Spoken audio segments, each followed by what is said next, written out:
Lightning Arrow is easily one of the most popular juicer builds that's out there. But why is that? Why do these super high-powered, high-knowledge, high-skilled players play this specific build? How do they make so much currency on it? How do they transition from the different layers and survive on a build that has essentially no defensive layers? Let's talk about it. Now, quickly, before we begin, there's a couple things that you need to know. One, this is not a full build guide. This is a very, very basic League Start Test POB. I'll give you guys a better POB later, but I'm not going to be making a full build guide on this because I don't think the vast majority of you should be following it. That being said, you will get a POB, but it's going to be what I'm going to do, so don't expect to be able to follow it. Second, this build is very, very squishy. One of the biggest defensive layers on this build is Get Good, okay? This is one of those builds where you're not going to die most of the time if you're playing it properly, but if you get hit by the wrong ability, a boss looks at you the wrong way, you're just going to kind of fall over. At super high gear levels, I think the maximum life that this realistically gets is like 4,500. In a League Start test, you will be lucky to have 3,500 health, maybe 4k. You'll have like max spell suppression and you'll have max resistances and you'll have like 75-80% evasion, but you're going to have almost no armor. You're going to have no other like tertiary defensive layers whatsoever. It's going to be pretty glass cannon. However, the trade-off that we make for being so glass cannon is the fact that we do a ton of damage, mainly clear damage. Now, I did a full League Start test on this character. I don't have the timer this time around because my timer is currently on the Cold Dot Elementalist that we're working on.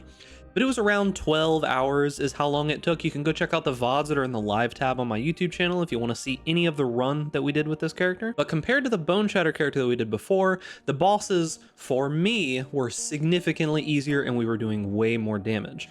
As well as just like the clearing, the mapping, all felt so significantly better.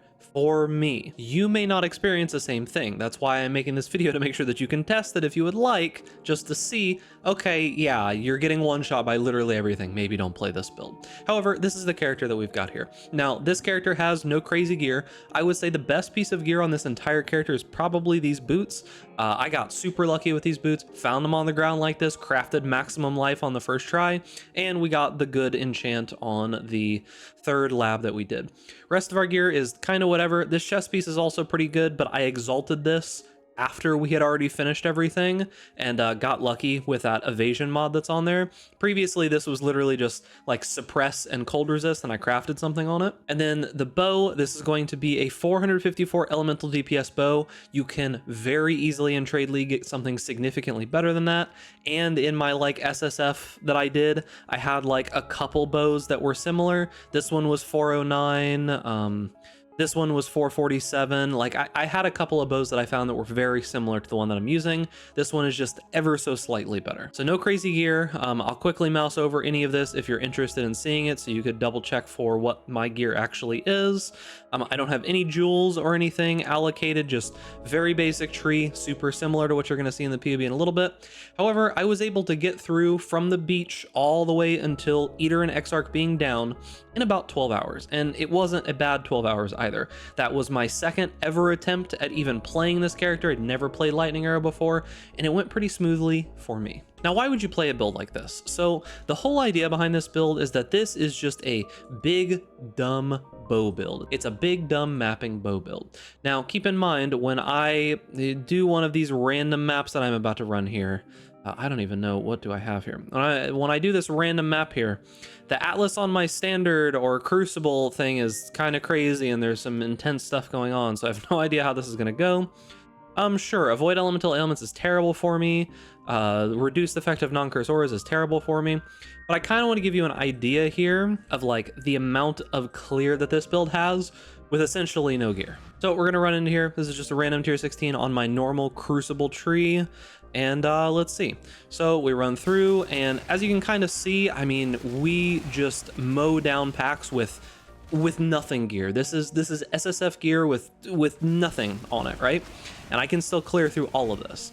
Now, this is with the chain ascendancy, this is with fork, so we're not even doing like the amount of damage that we could be doing if we... Oh, I'm lagging. This new patch that has come through has made me like significantly less tanky. Did you see that? Or not tanky, but it made my FPS significantly worse. Did you see that one attack that I took there? I got hit one time by that one mob and he took literally half of my health bar. That's pretty much constantly with this build. You're just going to be like randomly getting slapped for at least half of your health all over the place. So the idea here is that with insanely basic gear, you could probably get double the amount of damage here in like 2 days on trade if you wanted to. You could pretty easily get like a 600 elemental DPS bow. You could get like, you could even get crit going. You could get significantly better gear than what I've got here and be doing like double the amount of damage that I'm doing.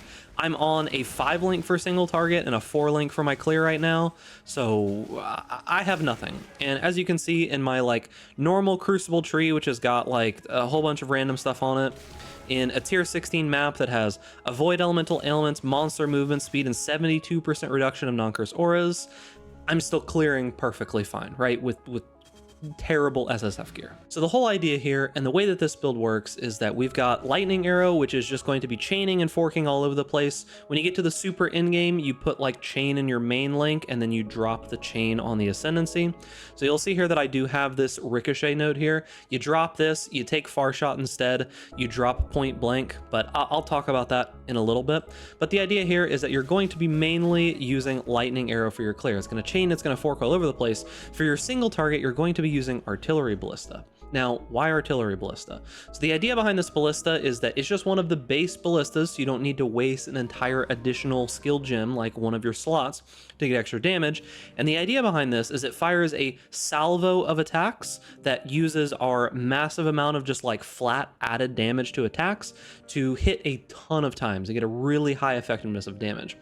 I'll jump into this map and I'll just throw down some artillery ballistas so you can kind of see what they do, but I use that for my 5 link for single target. The idea is that they kind of just shoot these. Oh yeah, you see, I instantly died there. That's kind of what you're going to be expecting. If you go into a map and you try to like run around without killing everything before it gets to you, you saw exactly what happened. Instant death, right? That's what you should expect. I'm trying to show this off here. But the idea is that it shoots those artillery ballistas up into the sky, and they do pretty decent single target damage when they all overlap. You've also got this tornado that you can put down that you can hit, and it'll do a whole bunch of stuff like that. But as you can see, even like a big spell resistant, whatever this mob is, single target damage, still pretty decent, right? On this crazy map where I can't shock stuff and all of my auras don't work. So like I said, that's the single target ability. Once again, you can use tornado if you want. You shoot it a little bit and the tornado catches on fire and then it runs around and does stuff, but you kind of get the idea here. Now, the whole idea behind playing this build is that you don't really care about bossing. You'll probably kill Eater and Exarch yourself and then buy carries for Maven as well as Uber Elder, because you don't really want to mess around with fighting those on this build. You just want to be farming for money. This is the kind of build where you do some like big juiced, like giga juiced farming strat. Things like Legion, things like Expedition, things like that, where you're just killing a whole bunch of mobs, zooming through maps, doing absolute insane clear, and not really worrying about dying very often, right? You die like once every few maps probably, maybe a little bit more than that if you're not that great of a player. But the idea is just to farm. You can either use that money that you generate to go into your second build if that's what you'd like to do. Like maybe you want to swap into Tornado Shot or something like that. Or you can take this build another step forward, which was getting like Berserk uptime with the Combs gloves and a whole bunch of other stuff. I'll incorporate all of that into the POB when I make my next video about this, once I've got all of my thoughts together on it. But let's go ahead and talk about the basic POB that's going to be down in the description and what you should be expecting out of it. Now, there are going to be 2 POBs linked in the description. Technically, they are the same exact POB, they just have different settings on them. The first one is going to be this early POB. The idea here is that there is a transition that you're going to be making with this build, where you start out as a non-crit build, mainly focused on this node here, which is Precise Technique. You're just trying to stack more accuracy than your health total so that you get this 40% more attack damage, right? The first version of the build uses this. Eventually, when you're able to source yourself a crit-based bow, like a spine bow, you are going to be able to swap into crit, which will be the second POB, but let's talk about this one first. Now, the whole idea here is I have put in some like early map stuff, like how you should be going through the campaign and such, For the most part, this build feels pretty comfortable early on. You're going to be coming out through here. You're grabbing these because you need the stats and the mana recovery for them. You're grabbing a little bit of damage here. As you move forward, you're going to be heading straight down, grabbing damage, grabbing movement speed, coming down here for precise technique and point blank. The reason that you just gun it for these two is that the Vol Oversoul in Act 2 can actually be really frustrating for this build if you don't do enough damage to just annihilate it. So you really want to be getting precise technique and point blank going. Keep in mind, as soon as you get precise technique, you're really going to have to watch your accuracy and your health. If you have too much health, this node's not going to do anything, so do keep that in mind. To fix that, as you go on, you can go up here for the bow mastery for accuracy, start grabbing some life, some onslaught on kill, and then we start moving through the different acts, grabbing some like damage, grabbing some totem nodes, because we're going to be using artillery ballista as well as a couple other things, and moving through. As you go all the way up into Act 10, you'll be getting some leech, you'll be getting a little bit more damage, some additional projectiles and such, and then we move into a pathing transition that happens here. You'll notice not really much changes here. We're just optimizing a few points, and then we start getting into the mapping stuff where we start getting like spell suppression and a few other little things as we move into red maps. This is where this build ends. Now, in the skills section, in the notes, I'll put some information about like how you should be changing your abilities, when you should be swapping between them and such like that. However, let's talk about items real quick, and let's talk about how you're going to transition from this into the crit POV. So early on, the main thing that you're looking to do is just get any kind of Ellie bow. You're looking for a fast attack speed bow, probably a thicket or something like that, anything else on it, and then craft whatever the other mod is, either like attack speed or just another flat damage mod. A lot of the time, especially early on, you're just going to be able to pick up a random bow with like 2 good mods on it and craft the third one. Bows don't have that many modifiers on them, and the elemental rolls are actually relatively common, so it's pretty easy to get a good bow. All of those bows that you saw earlier were ones I picked up off the ground and crafted like 1 mod on most of the time. For the rest of our gear, the quiver, once again, you can craft this with essences pretty easily and just craft whatever else on there with the bench, and then it's pretty much just like life evasion on pretty much everything else here. You're going to put as many of the good Eldritch mods that you can get early on. If you get a bunch of those lowest tier Eldritch mods, just throw them on there. Try to get these modifiers if you can, but it's not super important. Carnage Heart is really good early on because it gives us a ton of attributes, which this build really struggles with early on. You need a decent amount of strength and a decent amount of intelligence. You can get it through the tree, or you can get it through this. Allocate whatever you can afford early on. Rings, resistances, minus cost of skills, probably one of the better things that you can get. And then just a big strength belt. Once again, stats are pretty rough on this build. Get resistances on all of those pieces, just fill in what you need to be able to get to your maximum elemental resistances. Try to get to 0 chaos res if you can. As for the flasks, we're just looking for whatever flask we can really get a hold of. The issue with evasion builds is that you're not really going to be getting hit very often, so you can't use the ones like the flagellant flask that give you charges back whenever you get hit. So you can use charge recovery early on. Later on in the further versions of this build, we do take these nodes down here that gives us a little bit better flask uptime, as well as this one that says enemies you kill that are affected by elemental ailments grant 100% increased flash charges.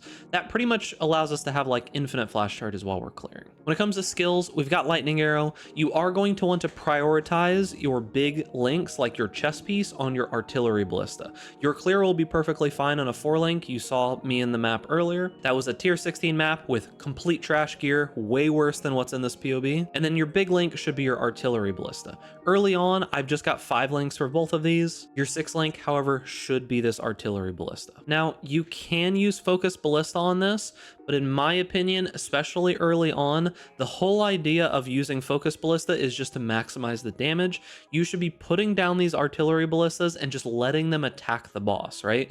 If you're trying to attack at the same time as putting down the ballistas, yeah, you can put them down easier, but you're not going to be doing that much damage because you need to be dodging the boss's abilities. The whole idea here is to make things easier for yourself early when you're bossing. You should be dropping these ballistas, shooting once to proc your Mirage Archer and try to keep up like your frenzy stacks and things like that with Mana Forged arrows, and just dodge abilities and let the totems do their job. Focus ballista, in my opinion, is huge bait super early. Really good later, but really big bait early on. Now, one thing to note is that you'll see Fork and Barrage in here. You should be swapping these on big single target enemies. Like if you're using Fork for clear, drop that Fork and put in Barrage instead. Pretty important to get some big single target damage. Like you can see even here in the full DPS, it's 540,000. You change it over here and it's 873,000 by swapping to Barrage. trash, right? Even more in the crit version. Now we do use Mana Forged arrows for frenzy charges as well as ensnaring arrow. Gives us 20% more damage because increased projectile damage from attack hits on an enemy is the same as 20% more damage. You can see it's pretty big here, 10% overall damage for the build. And then tornado, you pop this down on just some random enemies, shoot it a couple times, and it'll repeat a portion of your damage. We use a sniper's mark on hit, dash with second wind for our movement, and then we're using Grace, Anger, Defiance, Banner, and Blood Rage as our auras, as well as our little, just, you know, some leech, some attack speed, and some frenzy charges while clearing. Now let's go ahead and take a look at the crit POB. So the whole idea here is that once you are able to source a crit bow and maybe one or two other items like a Hiri's Truth and some other small changes like a primal arrow quiver with some kind of crit on it, you'll be able to swap over to this crit POB. Honestly, the biggest thing here is really going to be this bow, just getting a LE damage and crit bow. You can get these sometimes through ROG, you can purchase them on the trade website. I'll put some information on the next video about how to craft all of this stuff, but I'm not going to get too deep into it right now. But the bow is the main thing that's going to prevent you from swapping over to the crit version. Now in the crit version, the tree has changed pretty significantly. I can show you the difference here. If we go from the red maps here, because this is the same POB, and compare it to this crit transition, you'll see there's a decent amount of things changed. The pathing changes a decent amount. We do drop precise technique as well as point blank because we are going to be focusing on staying at range now. We're going to be using far shot, which means we're going to do way more damage at range, staying away from those dangerous enemies. It's going to make it so that when we have projectile barrages, like when we put the barrage gem in our lightning arrow, it's going to be way more precise and way easier to hit at single target from range. However, we are going to be losing chain. So the idea here is that when we are in the crit transition, you'll see on our lightning arrow, we're using chain instead of fork. This gives us +2 chains, which should be plenty for our clear, and this version of the build should do pretty significantly higher damage. You can see 1.3 million here, and if we do swap over to barrage support, we're at like 2.1 million, and this is without brittle ground. With brittle ground, jumps up to like 2.5. Now brittle ground is pretty hard to get on enemies and such, so do keep that in mind, but this is a significantly better version of the build. With this version, you should be able to comfortably clear some like slightly juiced tier 16 Alcan Go maps. Like you can Alcan Go, try to get some good stuff on your tree, generate some currency, and then swap into either another build or a higher powered version of this. The links and such have changed a little bit, like we're going for inspiration and crit damage and things like that. Power charge on crit with our ensnaring arrow and our frenzy just to be generating some extra crit chance. We're still using dash, we're still using tornado, sniper's mark, same aura, same things here. We do have a precision now, which is going to be on our Hiri's Truth. It gives it to us almost for free. We get a lot of increased mana reservation efficiency, but you're really going to need to make sure that you are getting these minus mana costs on your rings. You can travel up here for the mana mastery, which gives you increased mana reservation efficiency, but just try to get some stuff like on your helmet that reduces the cost of your mana on your rings and such so that you don't have too much of an issue. This build has a lot of leech because we do have instant leech here on the tree, so it shouldn't be a huge deal. And that is going to be it for the video. So for any aspiring juicers out there that want to give this a shot for some league start testing before you jump into the new league and completely ruin your start, go ahead and give it a shot. I would suggest that you definitely try this before you go and do it in a real league, because you're probably going to have a bad time. I feel like the vast majority of people should not do this, but this is probably what I'm going to league start as. It's a pretty interesting build, and even with Vengeant Cascade going away, it should be perfectly fine. People have played this way before Vengeant Cascade was a thing, or rather the way that like return to projectiles work was changed. And even now, depending on how the new return projectile support works, Vengeant Cascade might still be pretty good because of that mastery that gives you like increased damage by projectile speed. So it might even still be a pretty decent anoint if the gem information for the 2020 version of returning projectiles doesn't suck. So remember, boys, if you're enjoying this content, make sure to give this video a like, subscribe to the YouTube channel, hit that notification bell to stay up to date with all the latest videos, and stay safe out there in Ray class. And I'll see you guys in the next video.